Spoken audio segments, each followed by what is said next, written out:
Silva. Mas a gente também precisa dar uma olhada no que anda falando Luiz Inácio por aí.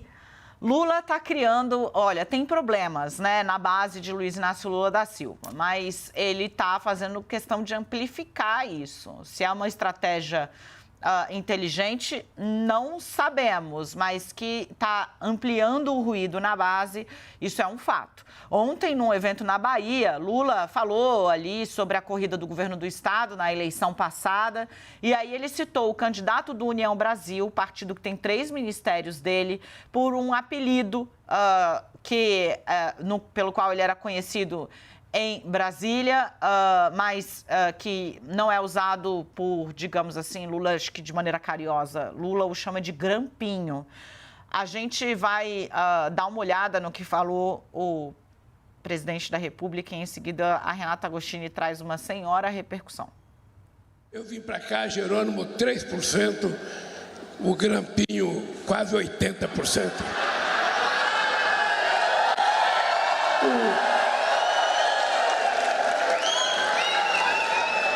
Bem, o que aconteceu é que o homem que estava com 3% ganhou do outro que estava com 65% dos votos. E eu devo à Bahia muita gratidão, não só por isso, mas porque em todas as eleições na Bahia eu ganhei no primeiro turno, em todas. Gente, nesse mesmo evento, na Bahia, Lula voltou a citar como fascistas os que foram responsáveis pelo desconvite do ministro da Agricultura, Carlos Fávaro, da maior feira agropecuária do Brasil, a AgriShow. Dá uma olhada. Ana, você viu a notícia de que meu ministro da Agricultura, que é uma pessoa fantástica e é do agronegócio, ele não é pequeno produtor, não, ele é grande produtor. Ele é meu ministro. Tem a famosa feira da agricultura lá em Ribeirão Preto, que alguns fascistas, alguns negacionistas não quiseram que ele fosse na feira. Desconvidaram o meu ministro. Eu falei para o Fávaro, não fique nervoso. Não fique nervoso, não perca a cabeça, que a agricultura brasileira não é só isso. E eu chego aqui na Bahia, encontro os companheiros do agronegócio me entregando um convite para vir na segunda-feira mais importante do país, aqui na Bahia, e eu quero dizer que eu venho nessa feira só para fazer inveja para os mau caráter de São Paulo que não deixaram o meu ministro participar. Vem pra cá, Renata Agostini, porque, Renata, uma questão que pra mim tá clara, o Lula não desce do palanque, cara, impressionante, né, assim, relembrando a vitória do Jerônimo, porque foi um feito, gente. A disputa na Bahia era o seguinte, a Semineto é um cara que saiu da Prefeitura de Salvador muitíssimo bem avaliado, fez o sucessor ali no primeiro turno, que era vice dele, inclusive, e vai para a disputa do governo do estado bem equipado como jamais um candidato da direita, quer dizer, desde acho que o avô dele, né, o Antônio Carlos Magalhães, chega tão bem equipado lá, lembrando, né, que o PT teve 8 anos de Wagner, 8 anos de Rui Costa e agora vai ter mais 4 anos de Jerônimo. Então, assim, tinha uma expectativa de que tivesse também certa fadiga de material. Só que a força do Lula no Nordeste, ela é tão avassaladora, né, e a do Rui também, que estava no governo, que o candidato do PT consegue virar a eleição lá. E a Semineto parte de uma posição de favoritíssimo para essa de ser acompanhado de muito perto e depois ser ultrapassado pelo candidato do PT. Mas aí o Lula rememora essa chave no pejorativo, né? Rememora essa passagem na chave pejorativa, chama lá o ACM de grampinho. Depois vai, de novo, né, que o agro tem resistências claras à agenda do PT, aí ele vai e cita fascistas do agro. De novo, né?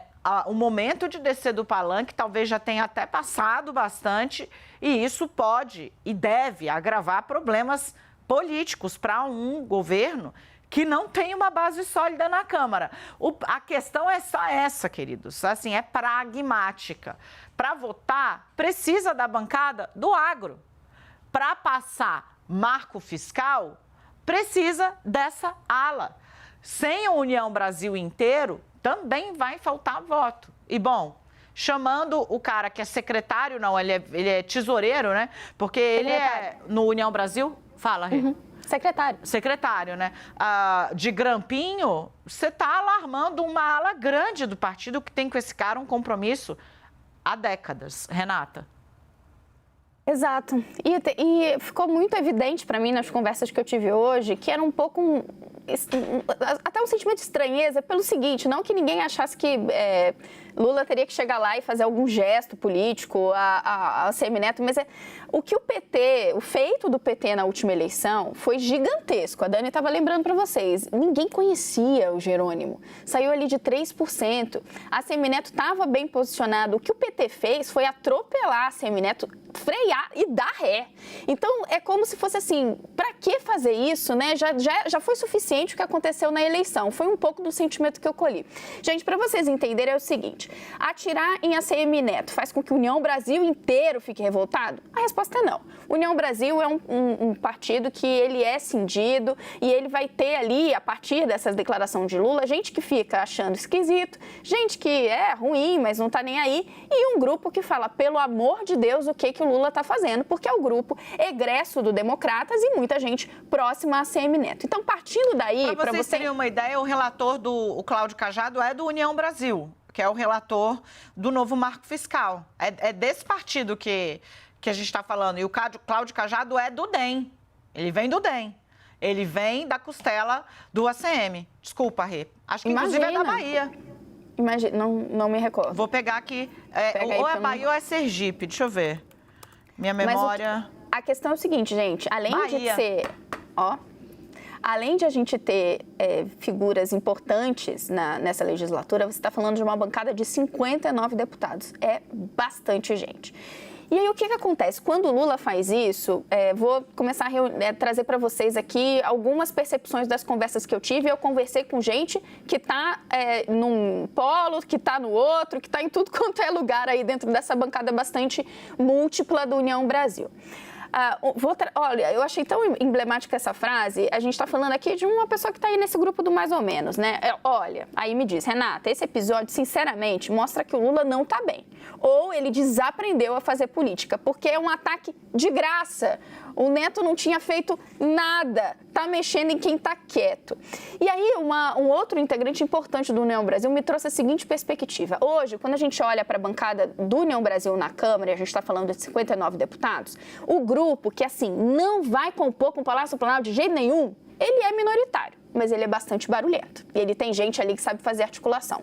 Quando o Lula faz um movimento desse, gente, ele faz esse movimento, esse ataque aparentemente gratuito à ACM Neto, há dias de uma reunião que o Palácio do Planalto vai ter com a cúpula do União Brasil. Por quê? Porque precisa achar uma forma de aproximar a bancada.